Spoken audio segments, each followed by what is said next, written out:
ফিরে এলাম বিরতির পর। চোখ রাখবো এবার অন্যান্য খবরাখবরে। জনগণের জরুরি 10 দফা দাবি আদায়ে মিছিল বাজার সভা সংঘটিত করা হয়েছে অমরপুরে। মঙ্গলবার দুপুরে সিপিআইএম অমরপুর মহকুমা কমিটির আহ্বানে জাতি উপজাতি মানুষের দীপ্ত মিছিল দশরথ দেব স্মৃতি ভবন প্রাঙ্গণ থেকে শুরু হয়েছে, যেখানে স্লোগান মুখর ছিল মিছিলটি এবং অমর সাগর পিআরডব্লিউডি রোড বাজার পরিক্রমা করে স্থানীয় বীরেন্দ্র মার্কেট বাজার সভায় মিলিত হয়েছে এবং পেট্রো পণ্যে নিত্য পণ্য সামগ্রী, জীবনদায়ী ওষুধের আকাশ ছোঁয়া দাম নিয়ন্ত্রণ, রেগা টুয়েব মজুরি 600 টাকা, 200 দিনের কাজের বর্ষায় ক্ষতিগ্রস্ত কৃষকদের ক্ষতিপূরণ, রেগা টুয়েবে বকেয়া মজুরি প্রদান, কেন্দ্রীয় রাজ্য সরকারের দপ্তর সমূহে শূন্য পদ পূরণ, স্বাস্থ্য পরিষেবা মনোন্নয়ন করার দাবিতে মিছিলে পা মিলিয়েছেন তৈদু, অম্পিনগর, নতুন বাজার, ডালাক, থালছড়া, বামপুর, রাঙামাটি, সর্বং, মালবাসার সংগ্রামী জনগণ। তবে পার্টির গোমতী জেলা কমিটির সদস্য ভক্ত কলুইকে সভাপতি করে শুরু করা হয় এই সভা এবং এক এক করে বক্তব্য রাখেন পার্টির মহকুমা কমিটির সম্পাদক পরিমল দেবনাথ, জেলা সম্পাদক মণ্ডলীর সদস্য রঞ্জিত দেবনাথ, পার্টির রাজ্যের সম্পাদক মণ্ডলীর সদস্য নরেশ জমাতিয়া। তবে এই ক্ষেত্রে বক্তব্য রাখতে গিয়ে নরেশ জমাতিয়া বলেছেন যে দুটি বিধানসভা ভোটে বামপন্থীরা পরাজিত হলেও জনগণের মৌলিক সমস্যাগুলি সমাধানের জন্য সরকারের কাছে দাবি জানাতে রাস্তায় আছে। তবে গত বিধানসভা নির্বাচনে সংখ্যাগরিষ্ঠ ভোটার বিজেপি জোটকে পরাস্ত করলেও ভোট ভাগাভাগি সরকার গড়তে সক্ষম হয়েছে।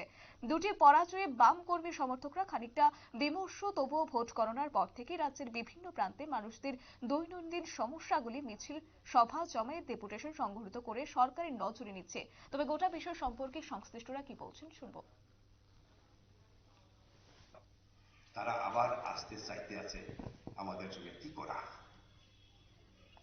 আমি কইছি কি করা মানে তাদেরকে আলিঙ্গন দিয়া জড়াইয়া ধরে তাদের লোকজনও বুঝতে বাকি নাই যে তাদের নেতারা আসলে বিজেপিকে রক্ষা করেছে, বিশ্বাসঘাতকতা করেছে, প্রতারণা করেছে।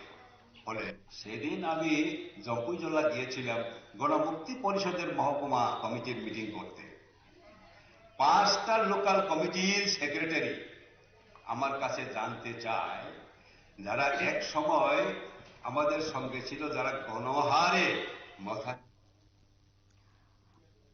আপনারা শুনলেন সংশ্লিষ্টদের বক্তব্য এবং এক্ষেত্রে আজ তিনি স্পষ্টত বলেছেন যে বিধানসভা ভোটে সাধারণ উপজাতি জনগণ মথার পক্ষে বিজেপির বিরুদ্ধে মতামত দিয়েছে, কিন্তু মথারা নেতারা বিজেপি দলের হয়ে গোপনে সমঝোতা করেছে, এটাও তিনি তুলে ধরেছেন এবং এটা সাধারণ ভোটাররা বুঝতে পারেনি, না হলে পরিস্থিতি অন্যরকম হতো।